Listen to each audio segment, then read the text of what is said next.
Hello, my name is Edison Alfredo Tomalapar. My topic is percutaneous repair or medical treatment for secondary mitral regurgitation. Definition: mitral regurgitation is the incompetence of the mitral valve that moves fluid from the left ventricle to the left atrium during ventricular systolic. Mitral regurgitation may be primary mitral valve prolapse and rheumatic fever are common causes, or secondary to dilatation or infarction. Application in nursing. Your doctor may prescribe medication to your symptoms. Also, the medication cannot treat mitral valve insufficiency. Medication can include diuretics, anticoagulants, medicines for high blood pressure. Next, we will see a video.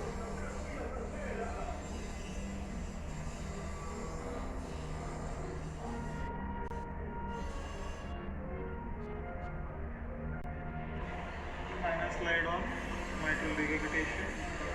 The types of functional MR. So primary MR, primary MR or either mitral regurgitation due to mitral valve pathology, prolapse or rheumatic heart disease and mitral valve regurgitation, and also the vegetations, the papillary the rupture, percutaneous rupture, all those will be considered as primary mitral regurgitation. So secondary mitral regurgitation is either due to the wall abnormalities of the left ventricle or the wall abnormalities of the left atrium, which may cause the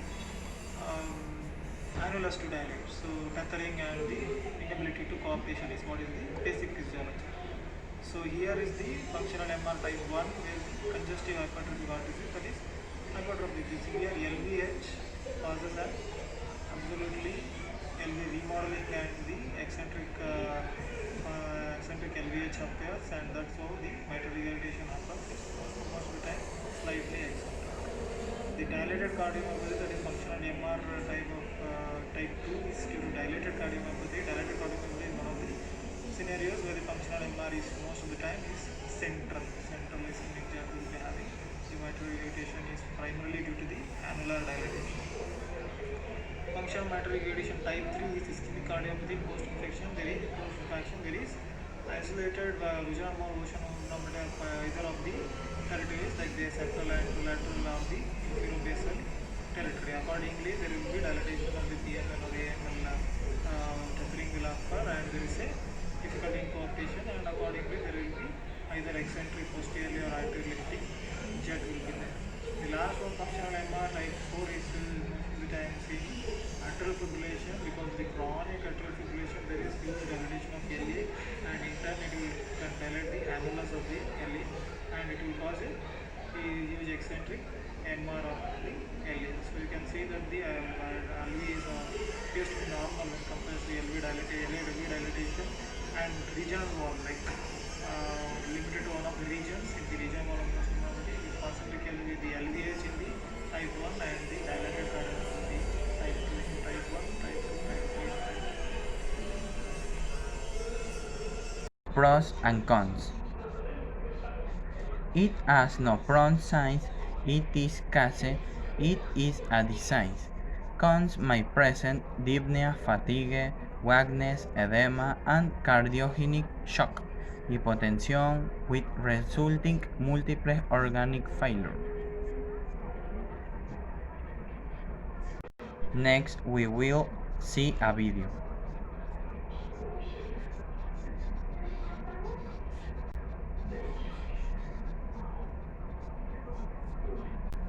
Hey, it's Dr. Gonzo, and you're watching In a Nutshell. Today I was going to talk to you about how do we manage patients that have mitral valve insufficiency due to functional mitral insufficiency. Now remember in one of the previous videos I talked to you about what functional mitral valve looks like. In that situation,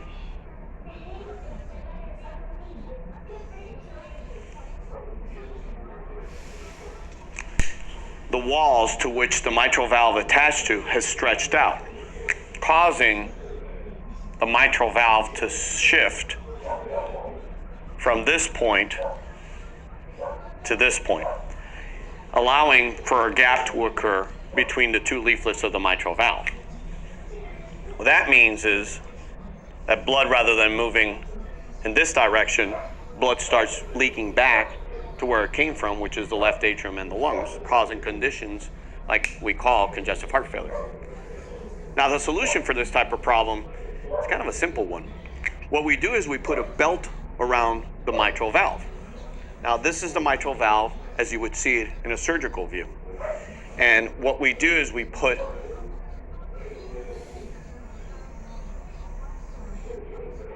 a ring and suture it around the mitral valve annulus. That's like a belt.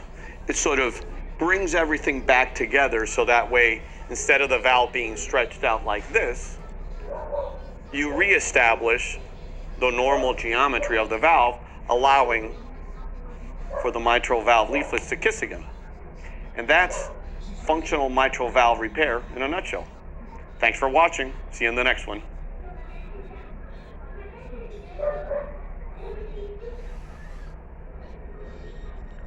Issue applied in Ecuador. In Ecuador for more than 25 years, secondary mitral regurgitation has been at the top of the cause of mortality, reaching its peak in 1919. Conclusion: mitral insufficiency is one of the most prevalent valvular pathologies. It is classified as primary, also called organic when the main mechanism is a predominant, and secondary alteration, also called functionally, usually due to dysfunction and ventricular dilatation in the absence of structural failure. Thank you.